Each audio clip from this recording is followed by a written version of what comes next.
From Interior Alaska's most trusted news source, this is the Fbx Evening News.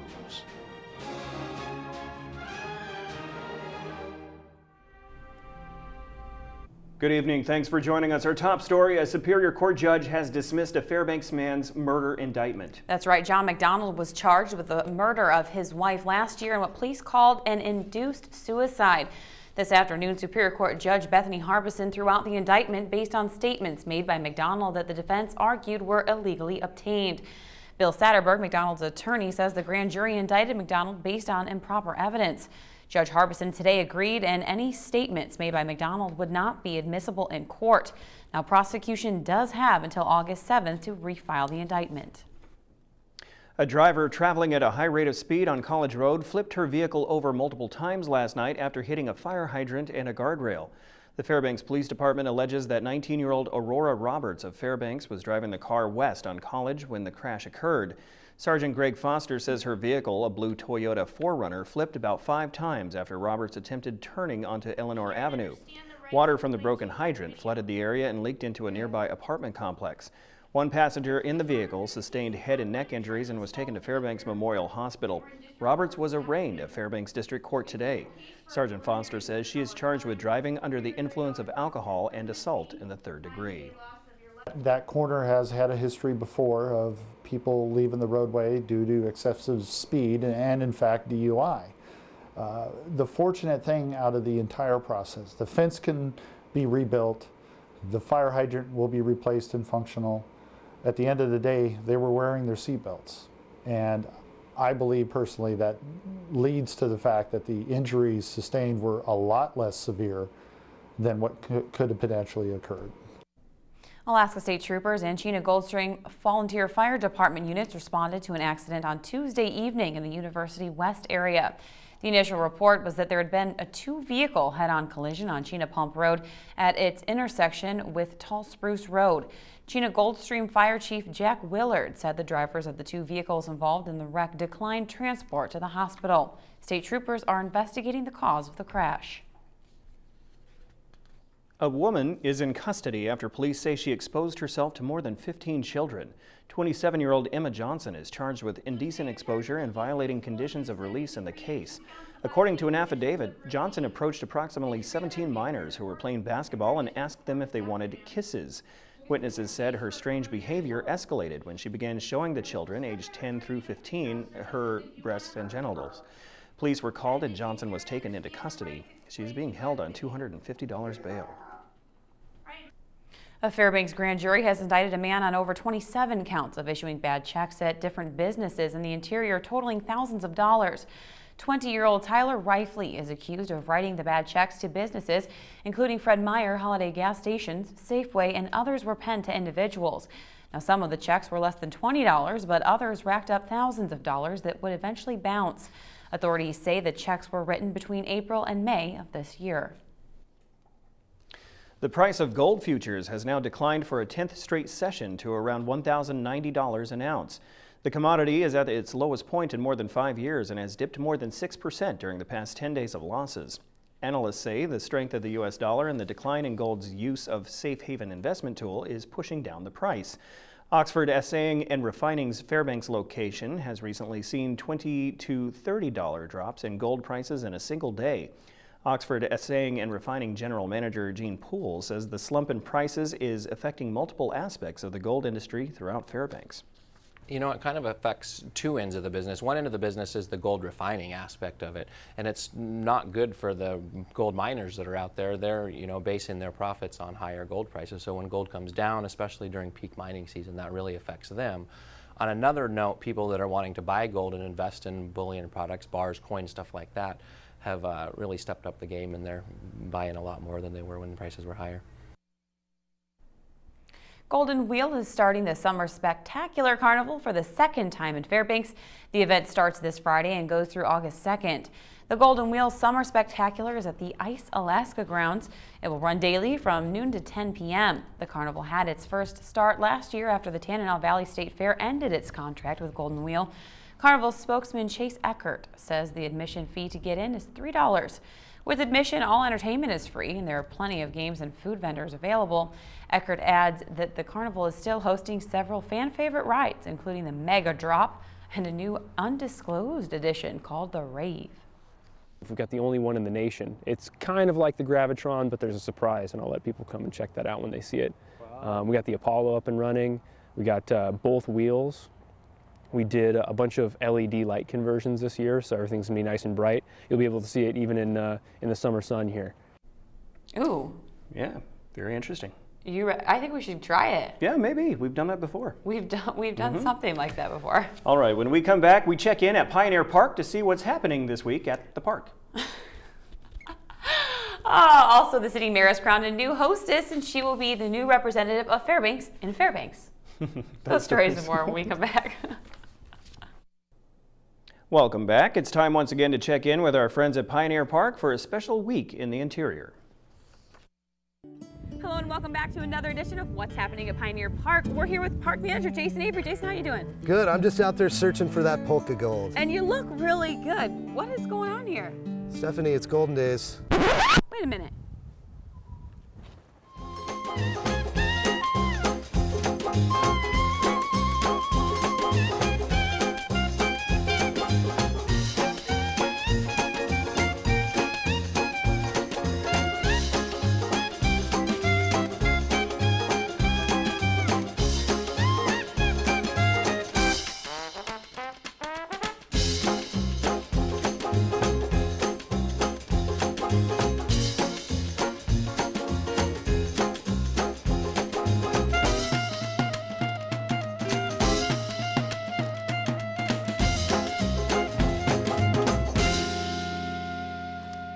Better, don't you think? Oh, looking great. All right, so tell me what you have going on this week for Golden Days at Pioneer Park. Pioneers on Friday from 1 to 3 are going to have their Regents Tea. We'll also have a flower show Friday from 1 to 5 and on Saturday 1 to 5. And then Sunday is really going to be where things kick off here. We've got the KWC Red Green Regatta. Ooh, last year for that. Yes, absolutely. And then they'll be finishing here at the boat landing. Nice. We'll also have Arthur from PBS Kids. He'll be out here. Who doesn't love Arthur? And then we have our bathtub races, which I'm going to want a little bit of redemption after you beat me last week. I did. So. I had to get that trophy.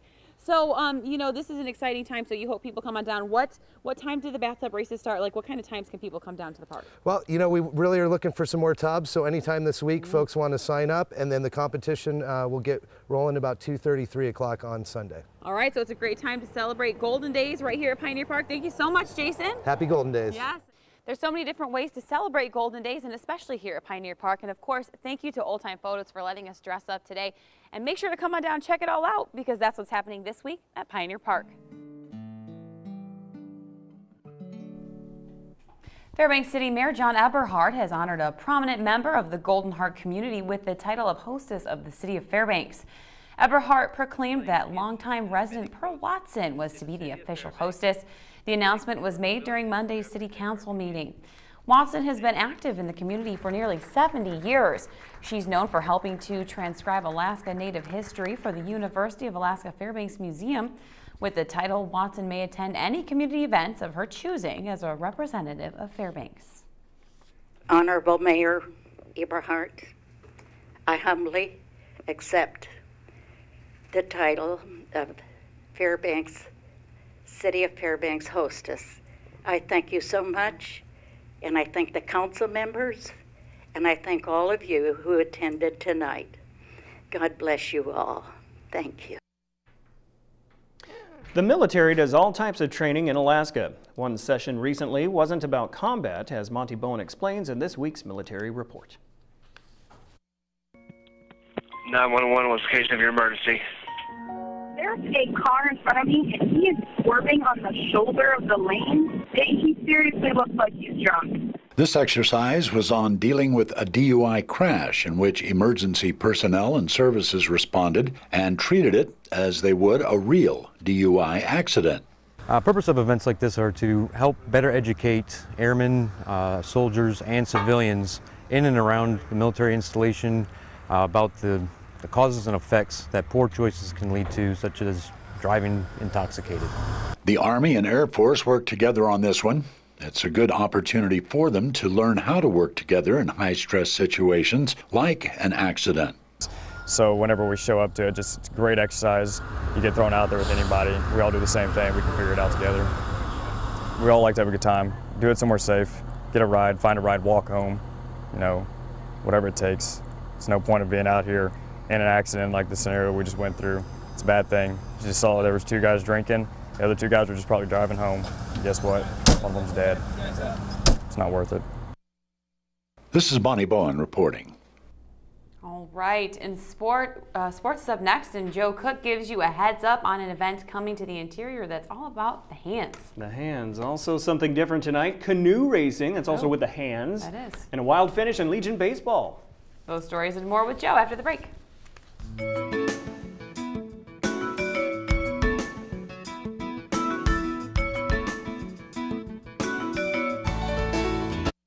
Welcome back, Interior Alaska. Joe Cook here with your local midweek sportscast. Regarded as the longest and hardest hand cycle race in the world, the Alaska Challenge makes its way to the interior this week. The first 2 stages are in Anchorage, but the 3rd stage in the 8-stage race will take place in Esther at the fire department on Thursday morning at 9 a.m. Stage 3 goes from Esther to Nenana, which is about 46 miles. It's the first stage with hills and the first point of separation for most competitors. The race takes place every 2 years.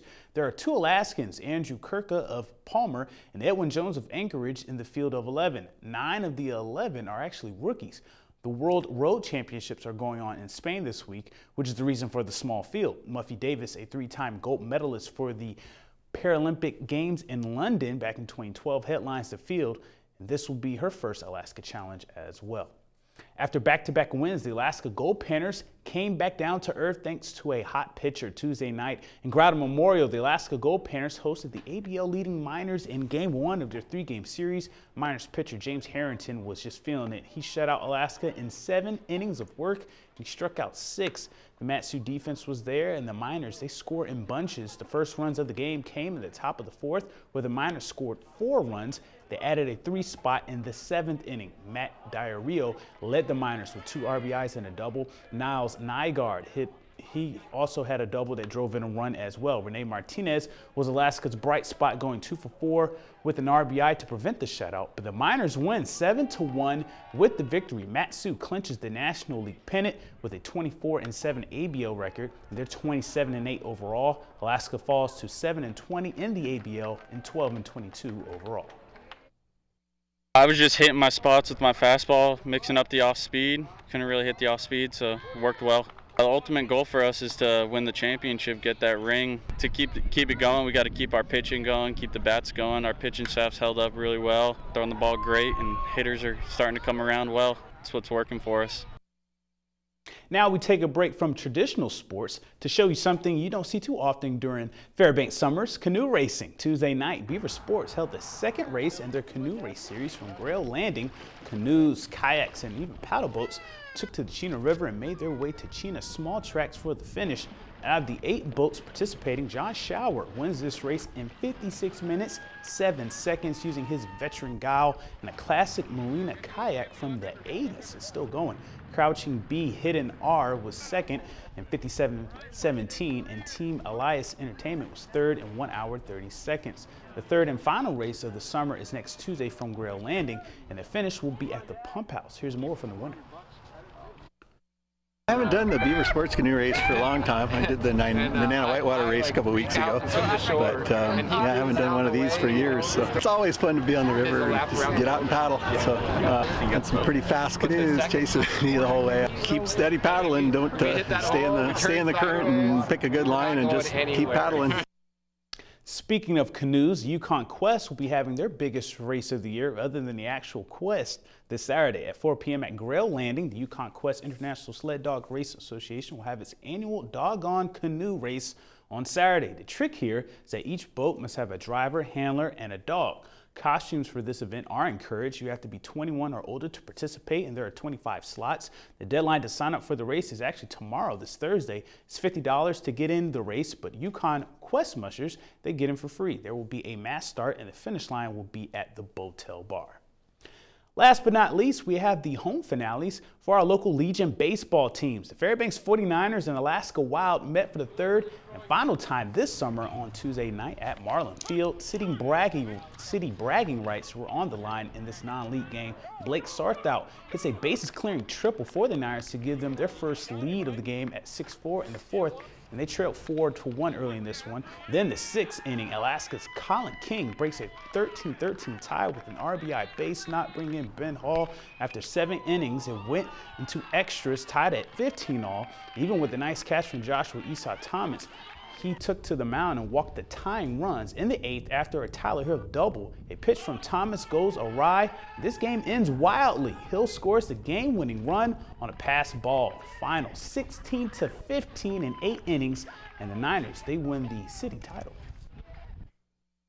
Started out a little rough, let a lot of runs. I mean, 16 runs in a game is a little hard, but I mean, I came in, I pitched pretty solid. I had bad control at first, but then our offense took control of it. Like I said a few minutes ago, when I was talking to the guys that were, this is their last game here, they've been playing together or against each other since they were 9, 7, 8 years old. This always brings up, I think, the best in our team so far as competitiveness. We like playing against the 49ers. We know they're a talented squad, so we enjoy our competition with them, and we went out and competed. We fell a little bit short. And that'll do it for sports tonight. Your full weather forecast is coming up next, and we'll catch you next time. And welcome back to the weather broadcast of our newscast. As you can see, our current conditions are up on the screen for you. Recent high was 73 degrees, recent low 52. Record high was set in 1940, 89 degrees. Record low of 52 set in 1959. Sunrise sunset gives us 19 hours and 47 minutes, and the winds are out of the east 5 to 15 miles per hour. Let's go ahead and take a look at the satellite and see what we can see. A strong storm system affecting both the southwest and the Anchorage Bowl area, as you can see right there. And once again, the range is kind of keeping most of that moisture to the south of us with some escapes, and so we could see a shower or two here off and on, but nothing big, nothing saturating, so to speak. Let's go ahead and take a look at the Alaska weather temperatures for today. Fort Yukon, 72 degrees, nice.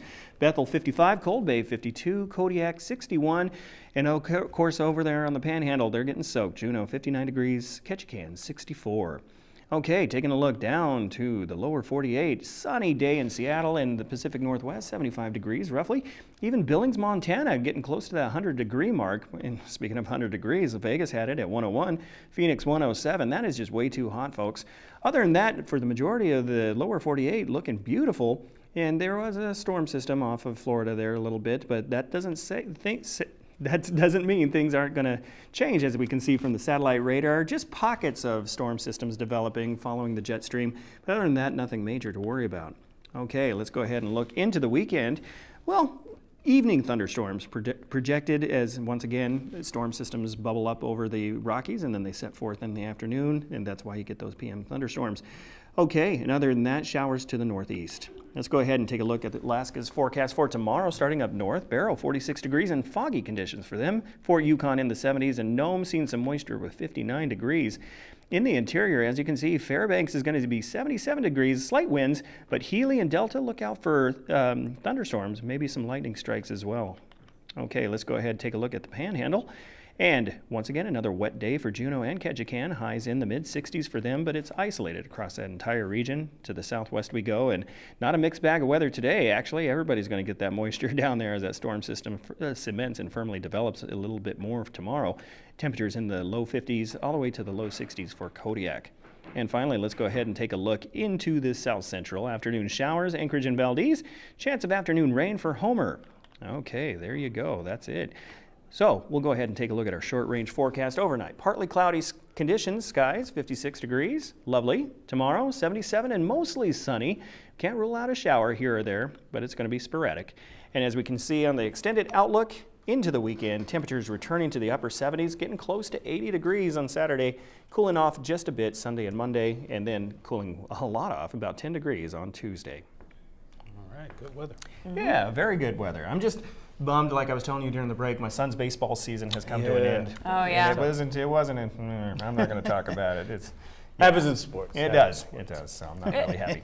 But we got to get you out of there I so know, you so can go to your let's go. softball game. That's right. Let's do this. All right. That'll wrap up this edition of the Fairbanks Evening News. We're glad you could join us. All right, tonight on NBC Nightly News, the man accused of being the Charleston church shooter is charged with hate crimes. That's coming up next with Lester Holt. And you can join us here 6 days a week at 6 and 11 or online anytime at webcenter11.com. And I'd just like to wish my wife, Deanna, a happy anniversary. We're celebrating 15 Aw, years today. happy anniversary. 15. Thank you very much. 15 All right. years. From all of us here, have a great night.